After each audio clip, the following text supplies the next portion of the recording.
বন্ধুরা অংশগ্রহণ করেছেন তাদের সকলকে আজকে আমরা যারা এখানে সমবেত হয়েছি বাংলাদেশ গার্মেন্টস এন্ড শিল্প শ্রমিক ফেডারেশন এবং বাংলাদেশ গার্মেন্টস শিল্প শ্রমিক ঐক্য পরিষদ সহ সকল ফেডারেশনের পক্ষ থেকে আপনাদের প্রতি কৃতজ্ঞতা জানাচ্ছি এবং শুভেচ্ছা জানাচ্ছি।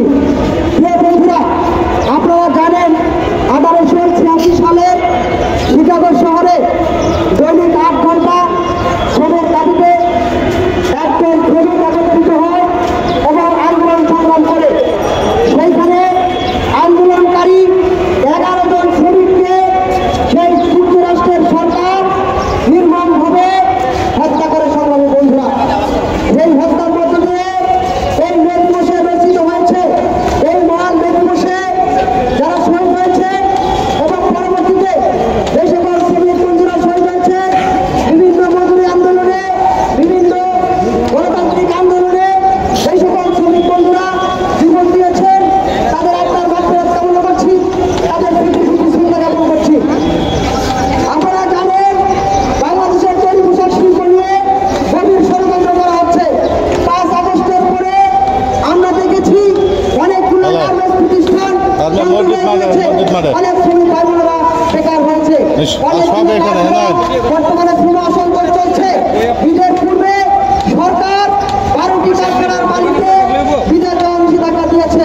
আমরা সরকারকে ধন্যবাদ জানাই, কিন্তু আমরা সরকারকে বলব যে সমস্ত মালিককে আপনারা বিদায় দেওয়ার নিষেধাজ্ঞা দিয়েছে অধিকাংশ মালিকরাই কিন্তু আগে থেকে বিদেশে যাওয়ার অবস্থান করছে।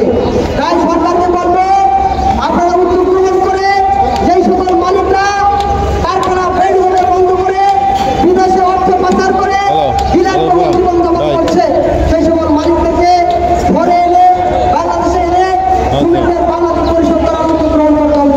বন্ধুরা, আমরা বারবার বলেছি কাঠ গ্রুপ, রিয়েলজেট গ্রুপ, স্টাইল ক্লাব সহ যেই সমস্ত কারখানার মালিকরা শ্রমিকদের বেতনগুলো ভাতা নিয়ে তার বাহানা করছে, আমরা একাধিকবার আন্দোলন সংগ্রাম করেছি, লড়াই করেছি।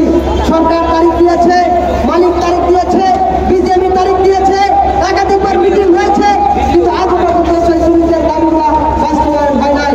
যেই সমস্ত হত্যাকাণ্ড হয়েছে রানা প্লাজা, কাজী অগ্নিকাণ্ড সহ সকল হত্যাকাণ্ডের বিচার করতে হবে। সেই সাথে সরকারের যে মজুরি শ্রম কমিশনার গঠন করেছে সেই শ্রম কমিশনারের সুপারিশ বাস্তবায়ন করতে হবে। সরকারের 18 দফা চুক্তি, সেই ত্রিপক্ষীয় চুক্তি মালিকরা এখনো অনেক কারখানা মালিকরা মানে নাই, সেই চুক্তিগুলো বাস্তবায়ন করতে হবে। আমরা একাধিকবার বলেছি, বিগত সরকারের সময় বলেছি, আমরা এখনো বলছি নারী শ্রমিকদের জন্য 6 মাসের মাতৃত্বকালীন সুবিধা দিতে হবে, গার্মেন্টস শ্রমিকদের জন্য রেশনের ব্যবস্থা করতে হবে, স্বল্প মূল্যে চাল ডাল শিশু খাদ্য প্রদান করতে হবে। কিন্তু আমরা শুধু দাবি করে যাচ্ছি, কিন্তু আমাদের দাবিগুলোকে সরকার আমলে নিচ্ছে না, আমাদের বাস্তবায়ন করার কোনো নিয়ম গ্রহণ করছে না।